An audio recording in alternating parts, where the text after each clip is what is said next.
જૂનાગઢ વંથલીના નાના કાજલિયાળા ગામે સગીર વયની દીકરીની છેડતી મોડી રાત્રે ઘરમાં ઘૂસી જઈને કરાઈ છે છેડતી। વંથલી પોલીસ સ્ટેશનમાં પ્રોક્સો અને છેડતીની નોંધાઈ ફરિયાદ। છેડતી કરનાર માલદ પરમાર નામના યુવકની પોલીસે અટકાયત કરી છે। માણાવદર સીપીઆઈએ વધુ તપાસ હાથ ધરી છે। Story report by Paresh Buddhbhatti. Vanthali police station ખાતે નાના કાજલિયાળા ગામે એક પોક્સો અને છેડતી અંગેનો બનાવ બનેલો છે, જેમાં ભોગ બનનાર છે એ સગીર વયના છે, જેઓ રાત્રે પોતાના ઘરે પોતાના દાદી સાથે સૂતા હતા। તે દરમિયાન આ કામના આરોપી કે જેઓ એમનું મોડી રાત્રે એમના ત્યાં ફળિયામાં જઈ અને તેઓનું ગોદડું ખોચી અને છેડતી કરી, જે અંગેની ફરિયાદ ભોગ બનનારના દાદીએ આપતા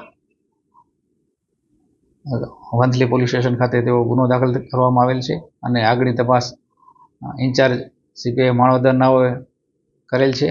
આ તપાસ ચાલુ કરી છે અને હાલમાં આરોપીની અટક કરવામાં આવી અને આગળની તપાસ હાથ ધરી છે। આરોપી કોણ છે અને ભોગ બનનાર સાથે શું સંબંધ છે?